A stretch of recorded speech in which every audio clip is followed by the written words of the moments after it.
Australia के लोग ज़्यादातर अपने बहुत ही काम और कूल नेचर के लिए जाने जाते हैं, लेकिन इसका मतलब ये नहीं है कि वो आप लोगों को जज नहीं करेंगे या आप लोगों को नोटिस नहीं कर रहे हैं। आज मैं इस वीडियो में आपको 8 ऐसी चीज़ें बताऊंगी जो आपको दिक्कत में डाल सकते हैं या फिर ऑस्ट्रेलियंस आपको उस चीज़ के लिए जज कर सकते हैं।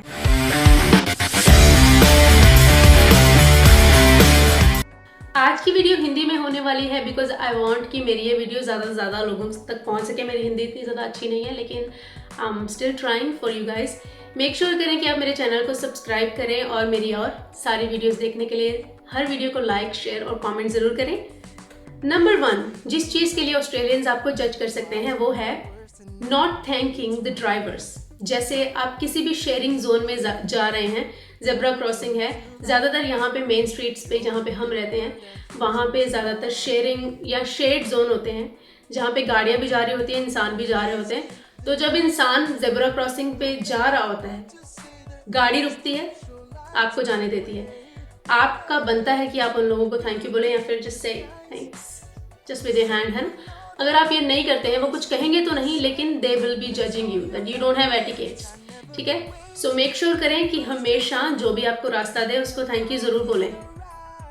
नंबर 2, ऑस्ट्रेलिया जैसे मैंने पिछली वीडियो में बताया कि कॉफ़ी कल्चर के लिए बहुत ज़्यादा मशहूर है और यहाँ पे कॉफ़ी को बहुत ज़्यादा सीरियसली लिया जाता है। सो अगर आप ऑस्ट्रेलिया में नए आए हैं या फिर आप ऑस्ट्रेलिया में कुछ टाइम हो गया आपको आते हुए, लेकिन कॉफ़ी ऑर्डर करनी नहीं आ रही है और या फिर आपका जो कॉफ़ी का टेस्ट है वो बिल्कुल डिफरेंट है, हटके।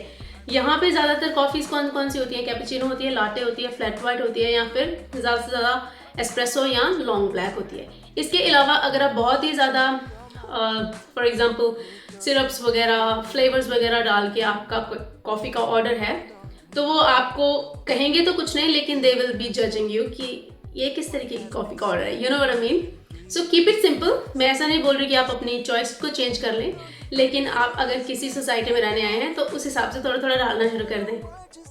नंबर 3, जब हम किसी भी रेस्टोरेंट में या फिर किसी भी कैफ़े में जाते हैं तो हमें वहाँ पे कस्टमर सर्विस मिलती है और अनलाइक हम अपनी नेटिव कंट्री की बात करें तो हम ज़्यादातर अपनी फिंगर्स क्लिक करके लाइक जैसे रूड बिहेवियर करके अपने वेटर को बुलाते हैं, ए छोटू मेरा ऑर्डर ले ले। We won't be doing that here in Australia, क्योंकि यहाँ पर कस्टमर सर्विस को बहुत ही ज़्यादा सीरियसली लिया जाता है और अगर आप रूड बिहेव करते हो या कस्टमर सर्विस करने वालों को अच्छा बिहेव नहीं करते हो तो वो ऑब्वियसली आपको कुछ कहेंगे तो नहीं, but they won't like you that you coming to the restaurant. इसके अलावा भी ऑस्ट्रेलियंस जब किसी भी रेस्टोरेंट में खाना खाने जाते हैं, अगर उन्हें वहाँ की कस्टमर सर्विस अच्छी नहीं लगी तो वो लोग उन इशू रेज कम करते हैं। वो ज़्यादातर क्या करते हैं कि खाना बीच में छोड़ देंगे और फिर नेक्स्ट टाइम वो उस रेस्टोरेंट में नहीं आएंगे। सो बेसिकली रूडनेस नहीं दिखानी है। If you are rude you will be judged basically. Number 4, चप्पलें डाल के हर जगह नहीं जाना है। If you are wearing thongs everywhere people will be looking at you in a weird way.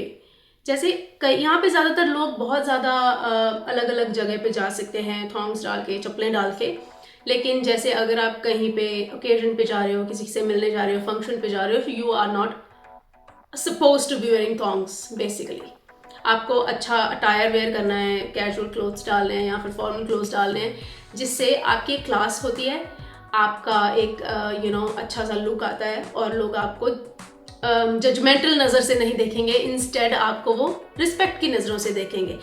Of course वो आपको मुंह पे नहीं बोलेंगे कि यार क्या लग रहा है यार तू, ऐसा नहीं कहेंगे, लेकिन they will be giving you side eyes. So ऐसी कुछ चीज़ें हैं जो जज करते हैं लोग, यहाँ पे भी डेफिनेटली करते हैं। ऐसा नहीं है कि सारी जजमेंट हम इंडिया में छोड़ के आए, नहीं, यहाँ पे भी है। Number 5, rubbish beans. यहाँ पे मैं आपको थोड़ा सा क्लियर कर दूं कि हाँ, 2 तरीके के बिन्स होते हैं, 3 तरीके के भी होते हैं, लेकिन 2 मेन हैं। एक है जनरल बिन, एक है रिसाइकल बिन। जो जनरल बिन है वो एवरी वीक जाता है, एक बार हफ्ते में, और जो रिसाइकल बिन है वो हर 2 हफ्ते बाद एक बार जाता है। सो कई लोग क्या करते हैं कि वो या तो जिस दिन पर्टिकुलर जाना होता है उससे 2-3 दिन पहले ही बाहर निकाल के रख देंगे, वो भी लेजी कंसीडर किया जाता है। और कईयों का जो कूड़ा है वो चला गया है लेकिन बिन वहीं पे पड़ा रहता है 2-3 दिन, वो भी बहुत ज़्यादा लेजी माना जाता है। तो आपके आस पड़ोस के लोग आपको जज करेंगे, यार ये क्या है, सारा दिन 3-4 दिन पहले ही कूड़ेदान निकाल के बाहर रख देता है या फिर 3-4 दिन यहीं पड़ा रहता है, अंदर ही नहीं लेके जाता. They won't say anything to you, maybe they will complain about you to the council, but still you need to be careful of that. Number 6, whenever you get invited on a party or on a barbecue, you are supposed to be bringing something, at least something with you.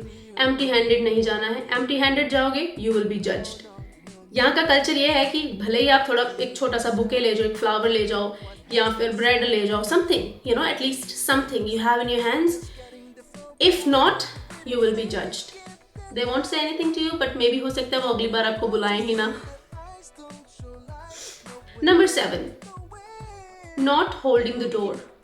So कई बार क्या होता है कि हम लोग किसी भी restaurants में या किसी भी मॉल में जाते हैं तो एक दरवाज़ा लगा होता है, हम आगे चले जाते हैं, दरवाज़ा पटाख से पीछे बंद कर दिया, हो सकता है पीछे 2-3 लोग आ रहे हों, आपका बनता नहीं है होल्ड करना, बट इट्स एन एटिकेट कि आप डोर होल्ड करके रखो ताकि 2-3 जो पीछे आ रहे हैं लोग वो भी अंदर आ सकें.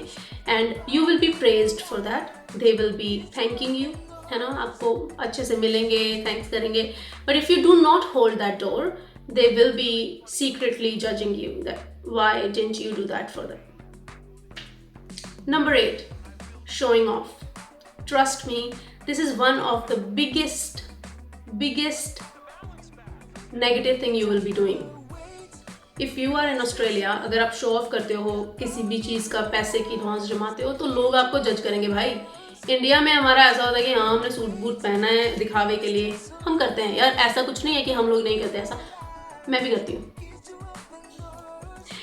पर यहाँ पे कई लोग हैं जहाँ जिनको मैं मिली हूँ वो भी करते हैं, लेकिन it's not considered good, it's not considered nice. अगर आप शो ऑफ कर रहे हो अपना स्टेटस, अपनी गाड़ी, अपने शूज़, अपने clothes, people don't like you basically. वो कहेंगे क्या है यार, ये जब देखो पैसे की बात करते रहता है. मैं पर्सनली एक बंदे को जानती हूँ जो if he is wearing something cool, I will be like oh wow your shirt is so cool. वो उसी वक्त उसकी प्राइस बता देगा, मैंने पूछा भी नहीं है, but he would definitely do that. So हिसाब लगा लो कि अगर हम लोग, कितने सारे लोग अगर ये कर रहे हैं तो ऑस्ट्रेलियंस को क्या लगता होगा. So just telling you. Number 9, this is an extra one. जब भी कोई ट्रेन या बस रुकती है तो हम लोग दवा चढ़ने लग जाते हैं. मेरी हिंदी खराब है थोड़ी सी, पार्डन मी. हम जल्दी बस में चढ़ने लग जाते हैं या फिर ट्रेन में चढ़ने जाते हैं. वो बहुत ही ज़्यादा रूड है. पीपल विल जज you for that. Main etiquette क्या है कि जब ट्रेन आके रुकी है तो जो पहले से अंदर पैसेंजर हैं जिन्होंने उतरना है उनको उतरने दें, एंड देन आप ट्रेन को या बस को बोर्ड करें. That's how you are showing respect for them. हर किसी का टाइम है, हर किसी का स्पेस है, तो आप उन सबको उनके टाइम के हिसाब से यू नो उनको अपना काम करने दें, आप खुद अपना काम करें. सो ये कुछ चीज़ें थी जो मैं आपको डिस्कस करना चाहती थी कि you will be judged if you do these things in Australia. आप मुझे बताएं कमेंट्स में कि मैंने अगर कोई पॉइंट छोड़ दिया है तो और कौन सी चीज़ें हैं जो ऑस्ट्रेलियंस नहीं तो किसी और कंट्री के लोग या हमारे इंडिया के ही लोग जिस बिहाफ पर लोगों को जज कर सकते हैं.